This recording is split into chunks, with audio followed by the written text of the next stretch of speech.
ఏపీలో స్ట్రాంగ్ రూమ్ల దగ్గర కట్టుదిట్టమైన భద్రత ఏర్పాటు చేశారు. ఇటు అభ్యర్థుల ఏజెంట్లు కూడా స్ట్రాంగ్ రూమ్ల దగ్గర గస్తీ కాస్తున్నారు. సీసీ కెమెరాలతో నిఘా ఏర్పాటు చేశారు. ఫలితాలు వచ్చే వరకు భద్రత కొనసాగనుంది.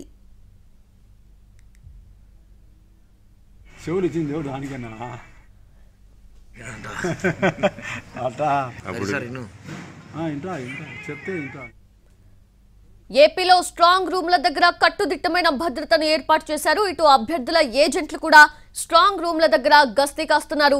సీసీ కెమెరాలతో నిఘా ఏర్పాటు చేశారు. ఫలితాలు వచ్చే వరకు కూడా ఈ భద్రత కొనసాగనుంది.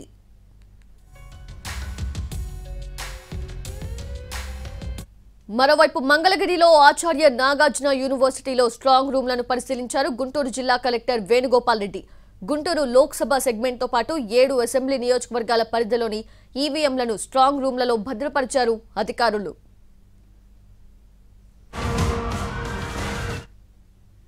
ఇక విశాఖ పార్లమెంటు పరిధిలోని 7 అసెంబ్లీ నియోజకవర్గాలకు సంబంధించిన ఈవీఎంలను ఆంధ్ర యూనివర్సిటీ ఇంజనీరింగ్ క్యాంపస్లో ఏర్పాటు చేసిన స్ట్రాంగ్ రూమ్లలో భద్రపరిచారు అధికారులు. స్ట్రాంగ్ రూమ్ల వద్ద సీలింగ్ ప్రక్రియను పర్యవేక్షించారు జిల్లా కలెక్టర్ మల్లికార్జున, సిపి రవిశంకర్. ఉమ్మడి విశాఖ జిల్లాలో పోలింగ్ పర్సెంటేజ్, ఈవీఎంల భద్రతకు సంబంధించి మరింత సమాచారం మా ప్రతినిధి చిరంజీవి అందిస్తారు.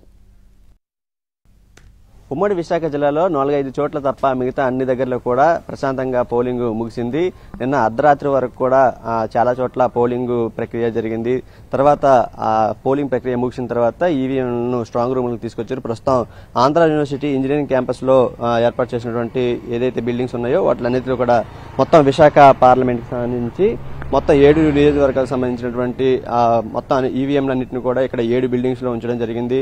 ప్రస్తుతం విశాఖ జిల్లా కలెక్టర్ ప్రతి బిల్డింగ్ దగ్గరికి వెళ్లి స్ట్రాంగ్ రూమ్ కి సంబంధించినటువంటి శాంపుల్ కూడా గుర్తిస్తున్నటువంటి పరిస్థితి మనకు కనిపిస్తుంది. మరోవైపు సీల్ చేస్తున్నటువంటి పరిస్థితి కనిపిస్తుంది. అయితే ఉమ్మడి విశాఖ జిల్లాలో చూసుకుంటే మొత్తం 40 లక్షల మంది సుమారు ఓటర్లు ఉన్నారు.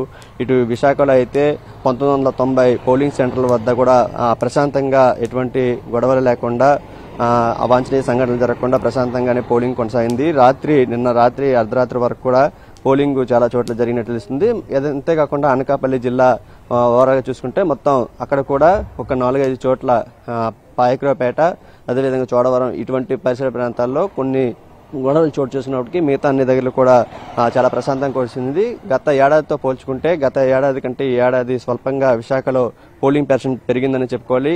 ఈసారి 68% నమోదవగా అనకాపల్లి జిల్లాలో 80% వరకు కూడా పోలింగ్ నమోదైంది. ఇటు అల్లూరు జిల్లాలో ఏదైతే పాడేరు, అరకు దగ్గర కూడా 68% కూడా పోలింగ్ నమోదైనట్టు కూడా మనకు తెలుస్తుంది. ముఖ్యంగా మనం చూసుకోవచ్చు ఇప్పటికే అన్ని కట్టుదిట్టమైనటువంటి భద్రతా ఏర్పాట్లు చేసిన తర్వాత ఈవీఎంలను కూడా స్ట్రాంగ్ రూములకు చేరుకున్నాయి. ఇక్కడ కూడా పోలీసులు బందోబస్తు కూడా నిఘా ప్రత్యేకంగా ఉన్నట్లు మనకు తెలుస్తుంది.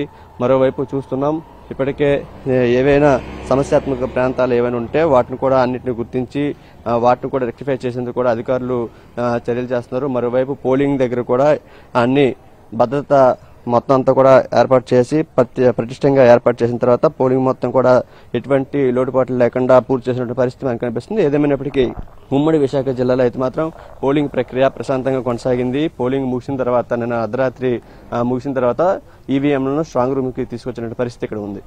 కెమెరామెన్ రవితో చిరంజీవి ఎన్టీవీ విశాఖ.